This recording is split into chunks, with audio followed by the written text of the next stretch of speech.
રાજનીતિ સંદેશ ન્યૂઝમાં આપનું સ્વાગત છે। અમદાવાદમાં વિકાસના નામે લોકોની શાંતિનો વિનાશ થઈ રહ્યો હોય તેવું લાગી રહ્યું છે, કારણ કે રીડેવલપમેન્ટના નામે એવા અસંખ્ય પરિવારોને ઘર વિહોણા કરી દેવાની ચાલ ચબરાખી ચાલી રહી છે, જેમાં કન્સ્ટ્રક્શન કંપનીઓ ઢૂંઢી ભૂમિકા ભજવી રહી છે। અને આવું જ કંઈક અમદાવાદના છારાનગર સાબરમતી વિસ્તારમાં બન્યું છે કે જેમાં લોકોને રાતા પાણીએ રોવાનો વારો આવ્યો છે। પ્રાપ્ત માહિતી મુજબ અમદાવાદના છારાનગર સાબરમતી વિસ્તારોના ભાનુબેન જાડેજા તથા અન્ય રહેવાસીઓ દ્વારા સુપ્રીમ કોર્ટમાં દાખલ કરેલ અરજી સંદર્ભે સર્વોચ્ચ ન્યાયાલયે અગત્યના નિર્દેશો જાહેર કર્યા છે। સુપ્રીમ કોર્ટે કહ્યું કે અરજીકર્તાઓ પુનર્વસન સંબંધિત પોતાની માંગણીઓ જિલ્લા કલેક્ટર અને એએમસી કમિશનર સમક્ષ રજૂ કરી શકે છે અને બંને સત્તાઓએ આ માંગણીઓ પર યુક્તિસંગત અને સંવેદનશીલ પુનર્વિચાર કરવો। સુપ્રીમ કોર્ટના અધિવક્તા કરતાર સિંહ દેવલ તથા એઓઆર સુમિત્રા કુમારી ચૌધરીએ જણાવ્યું કે સુપ્રીમ કોર્ટના આદેશના પાલનરૂપે 29 એપ્રિલ 2025ના રોજ અરજીકર્તાઓ દ્વારા કલેક્ટર અમદાવાદ અને મ્યુનિસિપલ કમિશનરને આદેશ કરાયા હતા। તેમાં કહેવામાં આવ્યું કે જ્યાં સુધી યોગ્ય પુનર્વસન ન થાય ત્યાં સુધી કોઈપણ પ્રકારના તોડફોડ અટકાવવામાં આવે નહીં તો આ અદાલતના અવમાનમાં રૂપમાં ગણાશે। અન્યાયનો ભોગ બનેલ લોકોની માંગણીઓમાં જેઓના પરિવારો પાસે 3 થી 5 સુધીના મકાનો હતા તેમને માત્ર 1 યુનિટ અપાવી અથવા કંઈ પણ ન અપાવી અયોગ્ય છે। દરેક પરિવારને તેમના વાસ્તવિક મકાનની સંખ્યા અને વિસ્તાર પ્રમાણે ફ્લેટ આપવામાં આવે। ભાનુબેન જાડેજા અને ઉમેદભાઈના પરિસરમાં આવેલ કૌટુંબિક મંદિરો જે 4 પેઢીથી પૂજાના કેન્દ્ર રહ્યા છે તેમને યથાવત છોડી દેવામાં આવે, જેમ કે અન્ય કુટુંબોના મંદિરો સાથે કરવામાં આવ્યું છે। કેટલાક અરજીકર્તાઓના મંદિરો આગામી સૂચના વગર તોડી પાડવામાં આવ્યા છે અને તેથી આવા ધાર્મિક સ્થળોનું પુનર્નિર્માણ કરવામાં આવવું જોઈએ। દસ્તાવેજોનો નથીનો આધાર બનાવીને પુનર્વસનથી વંચિત ન રાખવામાં આવે। જેમના પરિવારો પાસે પાકા કે કાચા 4 થી 5 મકાનો હતા પરંતુ પ્રમાણપત્ર આપવામાં આવ્યા નથી કે દસ્તાવેજો ન હતા તેવું એક પણ યુનિટ આપવામાં આવી નથી। આ વહીવટી અસંવેદનશીલતા છે। ભાનુબેને મીડિયા સમક્ષ ભાવુક અપીલ કરી હતી કે અમે ગરીબ છીએ પણ ગુનેગાર નથી। અમે સુપ્રીમ કોર્ટનો આદેશ મળ્યા પછી રાહતનો શ્વાસ લીધો છે, નિશ્વાસ લીધો છે। અમે મીડિયાને વિનંતી કરીએ છીએ કે અમારી લડતને અવાજ આપો। આ ફક્ત ઘરની લડાઈ નથી, આ ઇજ્જત, આસ્થા અને જીવવાના હકની લડાઈ છે। છારાનગરના રહેવાસીઓએ આરોપ મૂક્યો કે પુનર્વિકાસની આખી પ્રક્રિયા શીતલ ઇન્ફ્રાસ્ટ્રક્ચરના હિતમાં કેન્દ્રિત થઈ ગઈ છે, જ્યારે વાસ્તવિક રહેવાસીઓની પરવા પણ કરવામાં આવી નથી।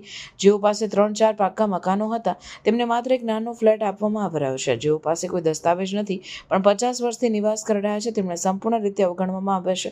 શીતલ ઇન્ફ્રાસ્ટ્રક્ચર ઉપર આરોપ છે કે તેને મોટાભાગના બાહ્ય લોકોને ખોટા દસ્તાવેજો પર ફ્લેટ અપાવ્યા છે, જ્યારે વાસ્તવિક રહેવાસીઓ પુનર્વસનથી વંચિત રહી ગયા છે। પારદર્શિતાની આખી પ્રક્રિયા ગાયબ રહી, જેના કારણે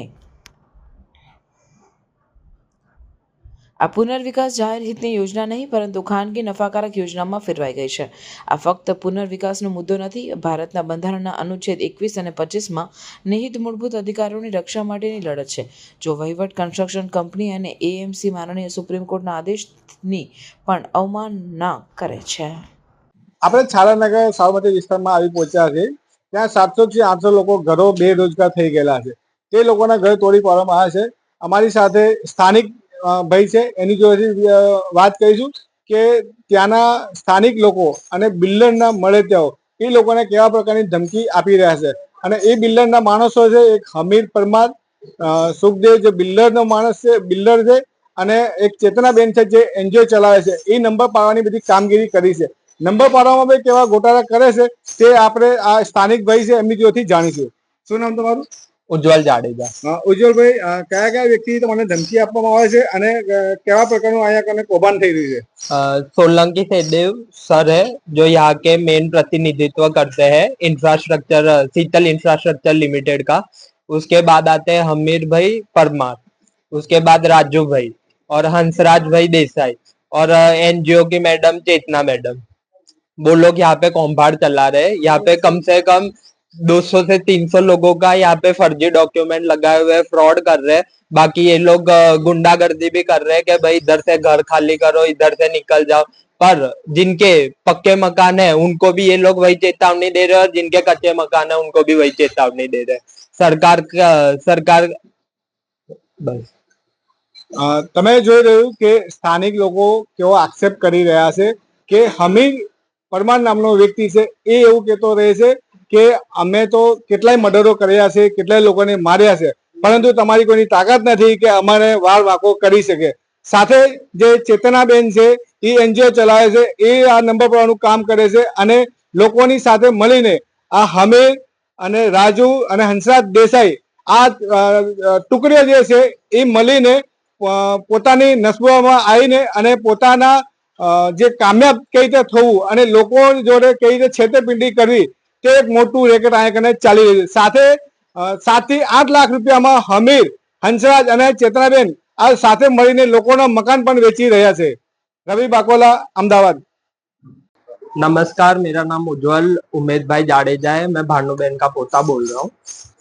उमेश भाई, सुप्रीम कोर्ट में से एक ऑर्डर आपने लिया है कि भाई हमको न्याय मिलना चाहिए, हमको सुनना चाहिए, तो क्या पूरा सुप्रीम कोर्ट की गाइडलाइन है? तो सुप्रीम कोर्ट में आपने याचिका की है, तो किस तरह से आपको दिक्कतों का सामना करना पड़ रहा है? देखिए, हाई कोर्ट और सुप्रीम कोर्ट ने जो दिया है ऑर्डर, अब सर ये रीडेवलपमेंट का आया है कि सर इसमें जो रूरल एरिया है, जो कच्चे मकान है, उनके लिए सहायता कर रही है सरकार। बट सर जिनका पहले से ही पक्का मकान है उसको रीडेवलपमेंट की जरूरत है ही नहीं, तो भी ये लोग सर हमको परेशान कर रहे हैं। दूसरी बात सर, यहाँ पे सर फ्रॉड चल रहा है।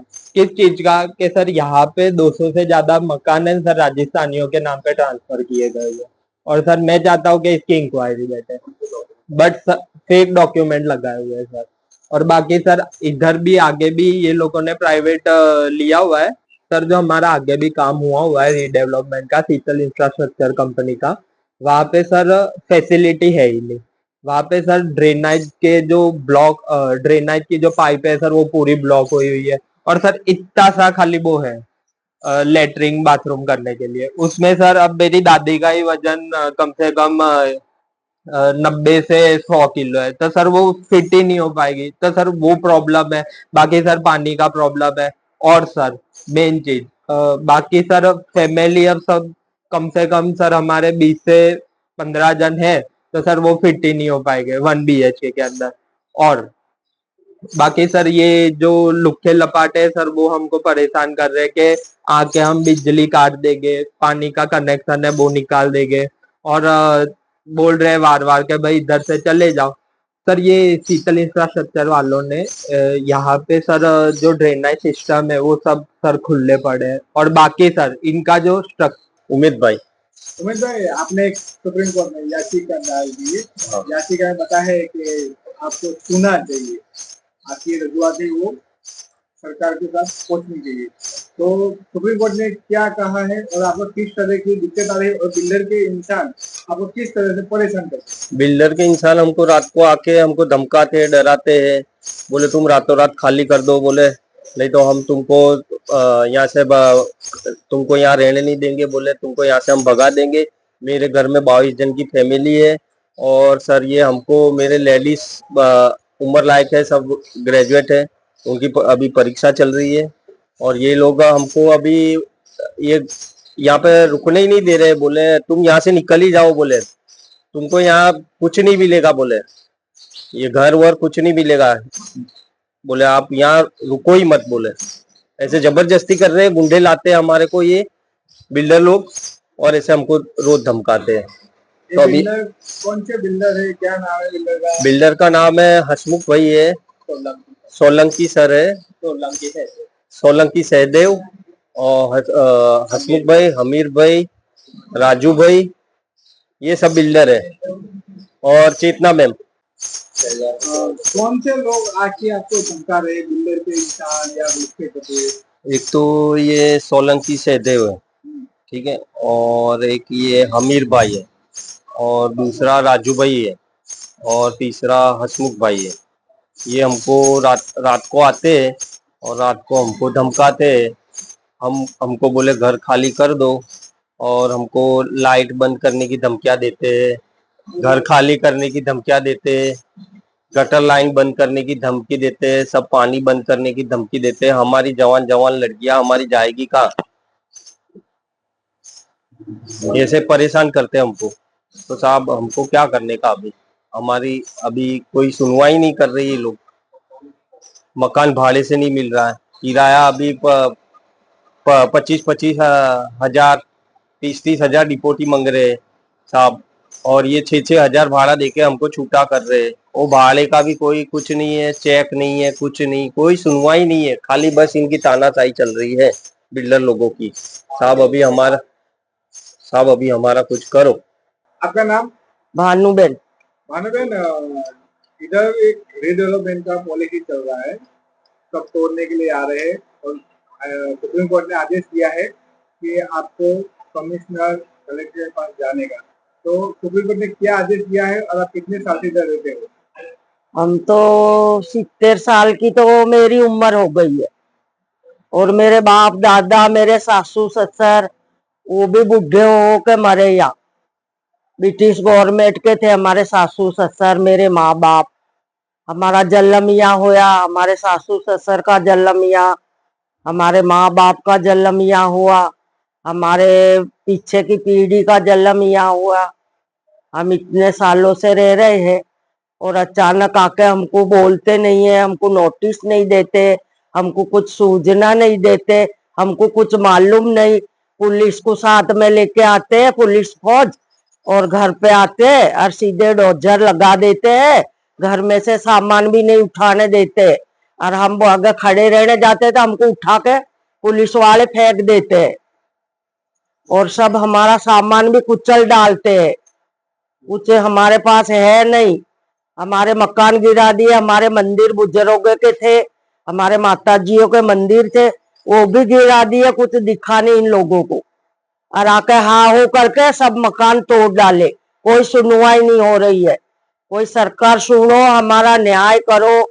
हम सुप्रीम कोर्ट गए, हाई कोर्ट गए, पर हमारा हजू कुछ न्याय नहीं हुआ। साहब हमको न्याय दो। हम हमारी इतनी फैमिलियां हम लेकर कहाँ जावे? आगे भाड़े कितने मंग रहे हैं, हमको घर नहीं दे रहे, घर नहीं मिल रहे। हमारे छोकरे के एग्जाम चल रहे हैं, कॉलेज के एग्जाम चल रहे हैं, तो हमारे तो छोकरे एग्जाम तो कहीं गए। हम रो मर रहे कि हमारे घर टूट गए, हमारे घर टूट गए। अब कहाँ जाएंगे, क्या खाएंगे, क्या पिएंगे, क्या धंधे करेंगे? हम तो अफसोस में पड़ गए, रो रहे मर रहे, ना तो खाना भाता, ना नींद आती, ना छोकरे एग्जाम दे पाते हैं। सब टेंशन में है। ये पुलिस वाले लेके आते हैं, गुंडे लेके आते हैं, ये बिल्डर लोग आके हमको धमकियां देते हैं, घर में से निकल जाओ नहीं तो डोजर से कुचल डालेंगे हम। कोई सुनवाई सरकार नहीं करता है, सब हमारी चलती है। तुम्हारी कोई नहीं सुनेगा, तुम यहाँ से घर खाली करके निकल जाओ।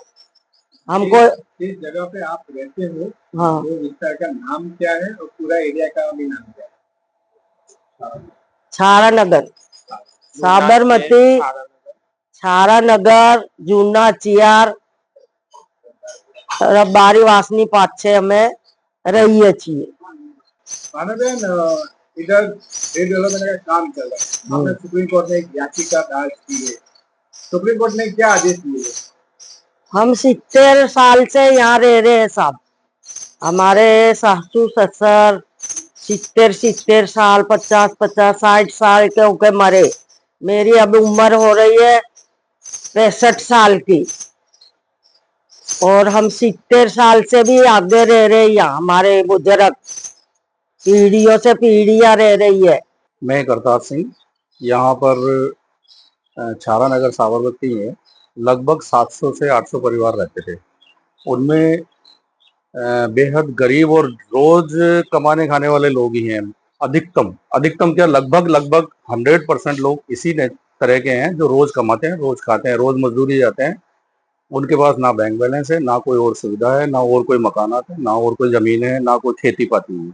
वो सिर्फ रोजमर्रा में एक तरह से लेबर क्लास वो लोग यहाँ पर रहते थे, और वो लगभग 3 से 4-5 पीढ़ी से यहाँ ऑलरेडी निवासी थे। उनको यहाँ की जो नगर पालिकाएं हैं या जो एएमसी वगैरह हैं, उन्होंने सारी मूलभूत जो उनको जरूरत की सुविधाएं चाहिए थी, लाइट, पानी, बिजली, वो सब पहले ऑलरेडी 50 साल से दिया हुआ है। उनको लाइट दी हुई है, सब कुछ दिया हुआ है।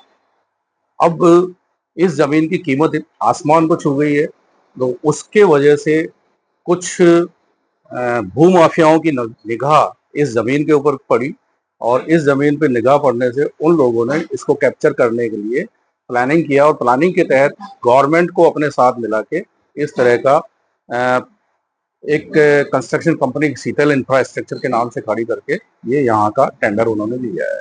लगभग ये जमीन आज की तारीख में भी 700 से 800 करोड़ रुपए की है, लेकिन इनको एमिनिटीज वगैरह जो भी देनी चाहिए वो फैसिलिटीज किसी को कोई नहीं दी।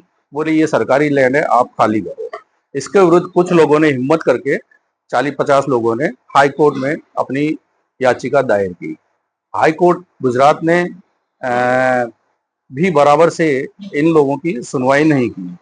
जो ये लोग अपनी पीड़ा बताना चाहते थे वो उसको फोकस नहीं कर पाया हाई कोर्ट, और उसने 30 दिन का टाइम देते हुए इन लोगों को खाली करने का बिल्डर के पक्ष में आदेश दिया।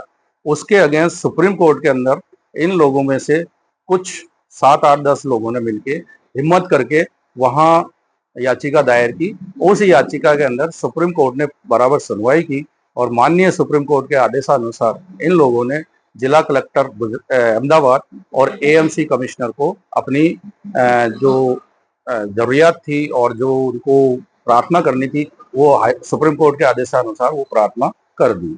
उस प्रार्थना के रिवर्स अभी तक भी कोई किसी प्रकार का इनकी तरफ से कोई आया नहीं है जवाब कि हम लोग आपके फेवर में ये करने जा रहे हैं या ये नहीं करने जा रहे हैं। रोज कुछ क्रिमिनल्स लोग इन लोगों ने रखे हुए हैं, तो वो जो अभी यहाँ रह रहे हैं कुछ मुट्ठी भर लोग उनको डराते धमकाते हैं और उनको खाली करने की धमकियां देते हैं। इससे पहले भी जो एप्लीकेंट है उनमें कई एप्लीकेंट्स के मकान गिरा दिए गए बिना किसी पूर्व सूचना के, बिना नोटिस के, और उनको माइनर एज है कह के उनके किसी के डॉक्यूमेंट ही नहीं लिए और ना ही उनको मकानात दिए गए, ना उनको नंबर दिए गए कि आपको कितना यूनिट मकान मिलेगा या नहीं मिलेगा, कुछ क्लियर नहीं है। सिर्फ मकान तोड़ डाले, जबकि उनको देखना चाहिए कि जो 40-50 साल से बने हुए मकान है उन मकानों का तो जो गवर्नमेंट की जो बनाई हुई नीति है उसके अनुसार उनको देना चाहिए था। वहाँ मंदिर भी लोगों के बने हुए थे, वो भी इन्होंने तोड़ दिए। जो 3-3, 4-4 पीढ़ी से बने हुए थे वो भी तोड़ डाले इन लोगों ने। और मकानात एक एप्लीकेंट के पास मान लो 4 यूनिट हैं ऑलरेडी, तो उसको एक फ्लैट दिया जाएगा, वो भी सिर्फ 25 वार का, केवल 25 यार्ड का। अब 25 यार्ड का मतलब एक कमरा, एक छोटा सा हॉल, और उसमें भी कोई किसी प्रकार की कोई सुविधाएं मेरे को लगता नहीं है, क्योंकि ऑलरेडी शीतल इंफ्रास्ट्रक्चर ने इन्हीं के पास में एक जो कंस्ट्रक्शन शुदा दिया हुआ है उसके अंदर स्वयं आप भी जाके देखें, और प्रशासन से भी मैं अपील करूंगा कि वो भी जाके देखें। मैं भी जाके आया हूँ, वहाँ एमिनिटीज के नाम पे किसी प्रकार की कोई सुविधा नहीं है। आप लेटरिन वहाँ अंदर बैठ नहीं सकते, बाथरूम में आपको खड़े होके नहाना पड़ेगा। इतने 3x3 के बाथरूम, 3x3 की लेटरिन, और वो जब भी ड्रेनेज सिस्टम इतना खतरनाक रूप से खराब है कि ब्लॉकेज हैं सब जगह, कोई पाइप पूरा खुलता ही नहीं है, सब ब्लॉक हैं। और वो लेटरिन जब आपने एक बाल्टी पानी डाल दिया तो वो बह के सीधा रसोड़े तक पहुंच जाता है। अब वो ऐसी गंदगी के अंदर खड़े होके कोई महिला या मकान मालिक किस तरह से खाना बनाएगा, किस तरह, एक तरह से नारकीय जीवन जीने के लिए इन लोगों ने, जानवरों की तरह रहने के लिए इन लोगों को छोड़ दिया है। इसी के अनुरूप इसके आगे मैं ये भी बताना चाहूंगा कि बिल्डर्स की तरफ से मात्र 6,000 रुपया मकान का भाड़ा इनको हर महीने देने का बताया गया है, लेकिन आज की तारीख में अहमदाबाद जैसे शहर के अंदर 6,000 रुपए में आपको कोई फ्लैट मकान कहीं भी नहीं मिलेगा किसी भी रूप में। लगभग आज मिनिमम सिंगल बीएचके के लिए 18 से 20,000 रुपया भाड़ा चलता है। उसके अलावा आपको 3 महीने का एडवांस डिपॉजिट भाड़ा देना पड़ेगा, सिक्योरिटी देनी पड़ेगी वो अलग से। यानी आज आपके हाथ में लगभग 70-80 हजार रुपया हो तो आप भाड़े पे कोई मकान ढूंढ पाएंगे। ये मैं कम से कम बता रहा हूँ आपको, नहीं तो भाड़वत के लिए कोई मकान खाली ही नहीं है। अब 700 लोग, 700 परिवार यहाँ आसपास रहने वाले वो कहाँ जाएंगे? 700 मकान यहाँ साबरमती में कहीं किसी को खाली मिलेंगे नहीं। लोग सड़क पे रहने को मजबूर है, जवान जवान लड़कियां हैं इनकी, वो रोड पे रहने को मजबूर है, रखड़ रही हैं। यहाँ मैदान उनके तोड़ के नेस्तनाबूद कर दिए गए, मकान मैदान बना दिए गए, उन मैदानों के अंदर पड़ी हैं। उनको न नहाने का है न खाने का है, कोई सुविधा कहीं मिल नहीं रही है, क्योंकि उनके पास कुछ है नहीं। वो ऐसे ही जैसे तैसे करके जीवन यापन करने के लिए मजबूर है। इसके आगे सुप्रीम कोर्ट द्वारा जो आदेश दिया गया था उस आदेश की पालना में यहाँ पर एएमसी कमिश्नर को और जिला कलेक्टर अहमदाबाद को इनकी तरफ से प्रार्थना पत्र दिया जा चुका है। माननीय जिला कलेक्टर महोदय और एएमसी कमिश्नर साहब से मैं ये निवेदन करना चाहूंगा, वो तत्काल प्रभाव से पहले इनको अन्य जगह पे रिहेबिलिट करवाए इन लोगों को, उसके बाद इनके मकान, अगर आपको तोड़ने की तो जरूरत नहीं है क्योंकि ऑलरेडी कंस्ट्रक्शन शुदा मकान है, तो इसलिए से उसके बाद में आगे की कार्रवाई के बारे में सोचें कि किस तरह से क्या करना है, इनसे आके बात करें, मैं उनसे अपील करूंगा।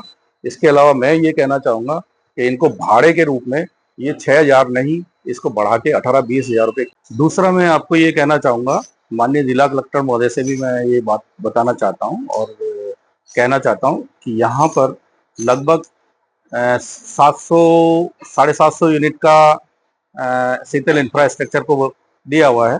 उसमें कई लोगों के मकान बिना किसी जानकारी के और बिना किसी के तोड़ दिए गए हैं, बहुत सारे लोगों के। तो डॉक्यूमेंट वगैरह कुछ दिए नहीं, नंबर उनको इश्यू नहीं किए कि आपके डॉक्यूमेंट है तो ले आना, हम बाद में इश्यू कर देंगे, और बिना उसके डिमोलिश कर दिए। बहुत, ये मेरे पिटिशनर भी हैं, इनके साथ भी ऐसा हुआ है कि इनके मकान 4 मकान थे, 3 मकान थे या 5 मकान थे, उनको डिमोलिश कर दिए। लेकिन अब डॉक्यूमेंट मांगते हैं, डॉक्यूमेंट को पैसे देकर डॉक्यूमेंट बनवाने की बात कहते हैं कि आप जो भी उन्होंने निश्चित किया होगा, वो मुझे मालूम नहीं कि कितना पैसा लेते हैं, लेकिन हजारों में है। तो वो पैसा लेके ये लोग डॉक्यूमेंट खुद ही क्रिएट करवा के बना के फेक डॉक्यूमेंट, इसी प्रकार से इन्होंने लगभग 200 मकान के डॉक्यूमेंट इस तरह के हैं जो राजस्थान से हैं, जो फेक डॉक्यूमेंट के आधार पर उनको मकानात यहाँ दिए गए। राजस्थान के भी हैं, यहाँ अहमदाबाद में मोटेरा है, सरखेज है, आपके पाटिया कुबेर नगर है, वहाँ के डॉक्यूमेंट्स के आधार पे इन्होंने उनके मकानात, उनके एड्रेस चेंज करवा करवा के उनको उनके नाम अलॉट कर दिए। एक बात ये। दूसरी बात, जिन लोगों के मान लो 5 यूनिट हैं, तो 5 यूनिट के इन्होंने नंबर तो इश्यू कर दिए, लेकिन फिर बाद में इनके डॉक्यूमेंट मांगे जाते हैं, और फिर डॉक्यूमेंट जब कोई लेके जाता है कि भाई मेरी 5 यूनिट थी, आपने 5 नंबर मुझे दिए, बोले नहीं, एक ही मिलेगा आपको आपके नाम का। आपके 5 यूनिट इश्यू तो कर रखे हैं, लेकिन आप 5 तरह लोगों के डॉक्यूमेंट लाइए। वो बेचारे डॉक्यूमेंट ला नहीं पाते, इनके खाने के पैसे नहीं है इनके पास, तो ये डॉक्यूमेंट कहाँ से लाएंगे 5 लोगों के। और इनको डर ये भी रहता है कि 5 लोग हम दूसरे देते भी हैं कोई लाके, तो वो मालिक बन जाएंगे, हमें थोड़ी इसका कोई बेनिफिट मिलने वाला है। क्योंकि गवर्नमेंट की नीति ये भी है कि बाद में भी छापे पड़ेंगे इन पे, तो छापे के दौरान जो अगर दूसरे नाम का व्यक्ति पाया गया तो उसका सीज हो जाएगा, जब्त हो जाएगा, तो कोई मतलब नहीं रहेगा। तो इन लोगों के डॉक्यूमेंट तैयार होते नहीं, और वो मान लो 5 यूनिट का मकान है, तो एक ही यूनिट उसको इश्यू हुआ, तो 4 यूनिट इनके पास वैकेंट ही रहेगी। ये क्या करेंगे, उसको 7 से 8 लाख रुपए के अंदर अन्य लोगों को सेल कर रहे हैं। ये भी इन लोगों के साथ अत्याचार हो रहा है। महोदय, इस पे भी है जो मेरी आपसे प्रार्थना है कि इस पे भी आप पूरी तरह से जांच बिठाएं, और जांच के अंदर आपको ये चीजें भी क्लियर हो जाएगी। सरकार की जो ये नीति आई है, ये घर देने की नहीं, लोगों को बेघर करने की नीति है। इस प्रकार से करना इन लोगों के साथ अत्याचार है। अत्याचार ही नहीं, बहुत बड़ा आघात है इन लोगों के लिए कि ये अचानक इस रूप में कहाँ अपने आप को छुपाएं, कहाँ अपने आप को रखें, ये खुद भी नहीं समझ पा रहे हैं। जोर जबरदस्ती करके बहुत सारे लोगों का इन्होंने सहमति बनाने का वो कर लिया है प्रोसेस पूरा, और सहमति लोगों की बना ली है। तो ये बहुत बड़ा अत्याचार है। इसके अलावा मैं एक और निवेदन करना चाहूंगा कि जैसे ये पक्का मकान है, तो ये सिर्फ कच्चे मकान है उनके लिए ये नीति लागू होनी चाहिए थी, पक्के मकानों को इसमें छोड़ देना चाहिए था। पक्का मकान है, आज इसकी जो कीमत होती है सरकार के नियम अनुसार, अभी अभी विधानसभा में एक नियम भी पारित हुआ है यहाँ गुजरात सरकार का कि जो सन 90 या उससे आसपास लोग रह रहे हैं, उनको गवर्नमेंट कुछ रेट फिक्स करके म्युनिसिपल की वो ले रही है। वो शायद SC ST के लिए 20% माइनस करके क्या बोलते हैं इसको, नहीं, वो लैंड का वो जो कोस्ट, लैंड कोस्ट, उसका 20% 30% माइनस करके ये लोग सन 90 के बाद या उससे पहले रहने वालों को यही सरकार दे रही है। तो उसी स्कीम के तहत इसका जो भी बनता है गवर्नमेंट रेट के हिसाब से, वो ये पार्टी देने को तैयार है। इनका जो भी लैंड कॉस्ट है, वो लैंड कॉस्ट EMI के रूप में ये गवर्नमेंट को भरने को तैयार हैं।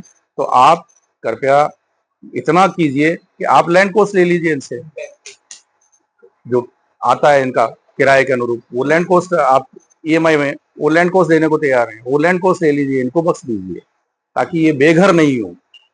जो आपकी है स्कीम कि सबको घर, सबका साथ, सबका विकास, तो ये ऐसे तो विकास होने वाला नहीं है, ये तो विनाश हो गया है। ये विनाश किया है गवर्नमेंट ने, विकास नहीं किया। अभी ये जवान बच्चियों को लेके वहां रोड पे कहाँ रहेंगे? रोड ही नहीं, जंगलों के अंदर किधर जाएंगे? कहीं भी रहने के लिए जगह नहीं है इनको, कहीं मकान नहीं है, कोई मकान भाड़े पे देने वाले नहीं है, भाड़े पे दे भी रहे हैं तो इतना भाड़ा मांग रहे हैं कि जो पहले गए हैं उन लोगों का नहीं है। ये पास में बनी हुई इनकी बिल्डिंग है, उसके अंदर कोई ड्रेनेज का सिस्टम नहीं है, कोई सिस्टम कहीं भी नहीं है, तो गंदगी इतनी भरी पड़ी है। जो अभी 6 महीने या साल भर पहले हैंडओवर की है लोगों को, वहां नारकीय जीवन जीने को लोग मजबूर हैं। नरक की तरह से इतना बास मारता है वहां, आप नीचे लिफ्ट के पास जा नहीं सकते, लिफ्ट के आसपास इतना कीचड़ भरा हुआ है। तो ये चीजें सारी गवर्नमेंट के मद्देनजर रखनी चाहिए गवर्नमेंट को। और जिला कलेक्टर महोदय से मैं ये अपील करूंगा कि वो आके इन गरीबों की सहायता करें, और जो जहां है जैसा है, अगर वो लैंड कोस्ट देना चाहता है तो आप उससे लैंड कोस्ट लेके जमा करके उसके अनुरूप आगे की कार्रवाई करें।